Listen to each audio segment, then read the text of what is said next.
चलिए आज एक ऐसे मामले की पड़ताल करते हैं जिसने नौकरी, अनुशासन और कानून की हदों पर एक बहुत लंबी बहस छेड़ दी। ये कहानी है भारत फोर्ज बनाम उत्तम मनोहर नकाते की। आइए इस दिलचस्प केस की तह तक चलते हैं। सवाल सुनने में तो बड़ा सीधा लगता है ना, लेकिन इसका जवाब उतना ही पेचीदा है। क्या काम पर बस एक झपकी लेने की गलती किसी का पूरा करियर खत्म कर सकती है? इसी एक सवाल ने एक कर्मचारी को 22 साल की लंबी कानूनी लड़ाई में उलझा दिया और इसका फैसला आखिरकार देश की सबसे बड़ी अदालत को करना पड़ा। तो कहानी की शुरुआत होती है 26 अगस्त 1983 से। जरा सोचिए, पुणे की एक बड़ी मैन्युफैक्चरिंग कंपनी है, मशीनें चल रही हैं, सब अपने काम में लगे हैं। और तभी एक ऐसी घटना होती है जो सब कुछ बदल देती है। जगह थी पुणे की भारत फोर्ज कंपनी। समय सुबह के करीब 11:15 बजे और वहां के एक हेल्पर उत्तम मनोहर नकाते फैक्ट्री के फ्लोर पर एक स्टील की प्लेट पर गहरी नींद में सोए हुए पाए गए। और हाँ, ये बात साफ कर दें कि ये कोई लंच टाइम या कोई ऑफिशियल ब्रेक नहीं था। ये प्रॉपर वर्किंग आवर्स थे, एक ऐसा वक्त जब प्रोडक्शन और सेफ्टी दोनों ही सबसे ज्यादा जरूरी होते हैं। बस इसी बात ने इस घटना को और भी ज्यादा सीरियस बना दिया। लेकिन कहानी में एक बहुत बड़ा मोड़ यहीं पर आता है। देखिए, अगर ये पहली बार हुआ होता तो शायद बात इतनी आगे नहीं बढ़ती, पर यह चौथी बार था जब नकाते काम के दौरान सोते हुए पकड़े गए थे। अब यह सिर्फ एक गलती नहीं रह गई थी, ये एक आदत बन चुकी थी। तो बार बार की इस लापरवाही के बाद कंपनी ने तय किया कि अब एक्शन लेना ही होगा। और ये कोई अचानक लिया गया फैसला नहीं था, बल्कि एक पूरी सोची समझी प्रक्रिया की शुरुआत थी। देखिए, कंपनी ने उन्हें पहले भी चेतावनियां दी थीं, पर इस बार एक फॉर्मल डोमेस्टिक इंक्वायरी बैठाई गई और इस जांच के दौरान नकाते ने खुद ये बात मान ली कि हाँ, वो सो गए थे। इसी आधार पर 17 जनवरी 1984 को कंपनी ने उन्हें नौकरी से बर्खास्त कर दिया।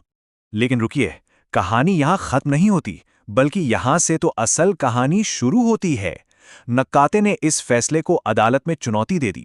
उनकी दलील ये थी कि ठीक है, गलती हुई, लेकिन क्या उसकी सजा नौकरी से निकालना सही है?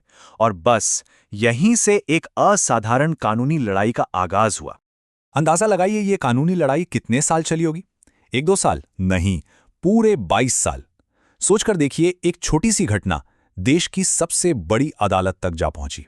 तो देखिए, 1983 में वो घटना हुई, 1984 में उन्हें निकाल दिया गया। इसके बाद मामला लेबर कोर्ट, फिर हाई कोर्ट और आखिरकार 2005 में सुप्रीम कोर्ट पहुंचा। इस लंबी लड़ाई में एक हैरान करने वाला मोड़ भी आया। जब मामला लेबर कोर्ट में था तो कोर्ट ने कहा कि कंपनी का फैसला बहुत कठोर था। कोर्ट ने नकाते को नौकरी पर वापस रखने और 50% पिछली सैलरी देने का आदेश भी दे दिया। जाहिर है, कंपनी के लिए ये एक बड़ा झटका था, पर कंपनी ने हार नहीं मानी।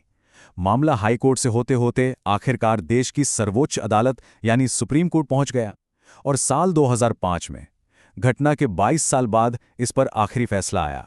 सुप्रीम कोर्ट ने पूरे मामले को बहुत बारीकी से देखा और एक ऐतिहासिक फैसला सुनाया। अदालत ने कहा कि कंपनी का नकाते को बर्खास्त करने का फैसला पूरी तरह से सही था, यानी वैलिड था, और कर्मचारी की अपील खारिज कर दी गई। इस फैसले से सुप्रीम कोर्ट ने एक बहुत जरूरी सिद्धांत तय कर दिया। उन्होंने कहा कि अदालतें हर अनुशासनात्मक कार्रवाई में दखल नहीं देंगी। वो सिर्फ तभी दखल देंगी जब सजा किए गए अपराध के मुकाबले चौंकाने वाली रूप से अनुपातहीन हो, या जिसे कहते हैं शॉकिंगली डिस्प्रपोर्शनेट। अगर इसे सीधे साधे शब्दों में समझें तो कोर्ट ने साफ कर दिया कि उसका काम किसी कंपनी का एचआर मैनेजर या बॉस बनना नहीं है। अगर कंपनी ने एक फेयर प्रोसेस अपनाया है तो अनुशासनात्मक कार्रवाई का अधिकार कंपनी के पास ही रहेगा। तो सुप्रीम कोर्ट ने कंपनी के फैसले को सही क्यों ठहराया? इसके पीछे 4 बड़े कारण थे। पहला, यह नकाते का चौथा अपराध था। दूसरा, उन्होंने खुद अपनी गलती मानी थी। तीसरा, कंपनी ने एक सही जांच प्रक्रिया अपनाई थी। और चौथा, उनकी नौकरी की प्रकृति ऐसी थी जहां लापरवाही बहुत खतरनाक साबित हो सकती थी। बस एक पल के लिए सोचिए, अगर कोई बस ड्राइवर स्टीयरिंग व्हील पर ही सो जाए तो क्या हो सकता है? कितना बड़ा खतरा है ना? या फिर कोई सिक्योरिटी गार्ड रात में गेट पर ही सो जाए? सुप्रीम कोर्ट ने बिल्कुल यही तर्क लागू किया। कुछ नौकरियां ऐसी होती हैं जहां अनुशासन और सतर्कता से कोई समझौता किया ही नहीं जा सकता।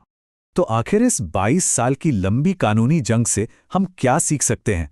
देखिए, ये मामला कर्मचारियों और मालिकों दोनों के लिए ही बहुत जरूरी सबक देता है। पहले बात करते हैं कर्मचारियों की। पहला सबक, जिसे हम छोटी गलती मानकर टाल देते हैं, वही आगे चलकर करियर खत्म करने वाली आदत बन सकती है। दूसरा, कंपनी से मिली चेतावनी को कभी हल्के में नहीं लेना चाहिए, वो सुधार का आखिरी मौका हो सकता है। और तीसरा, याद रखिए, टैलेंट आपको नौकरी दिलाता है, लेकिन अनुशासन ही आपकी नौकरी बचाता है। वहीं एचआर और मालिकों के लिए ये साफ है कि किसी भी एक्शन से पहले एक सही और अच्छी तरह से डॉक्यूमेंटेड जांच बहुत जरूरी है। कर्मचारी के पिछले रिकॉर्ड्स को संभाल कर रखना जरूरी है और कोई भी फैसला भावनाओं में आकर नहीं, बल्कि एक तय प्रक्रिया के आधार पर ही लेना चाहिए। और आखिर में ये मामला हमें एक बहुत गहरी सच्चाई की याद दिलाता है। नौकरी अक्सर अचानक नहीं जाती, ये उन छोटी छोटी बार बार की गई गलतियों का नतीजा होती है जिन्हें हम समय रहते सुधार नहीं पाते। इस पर एक बार सोचना तो बनता है।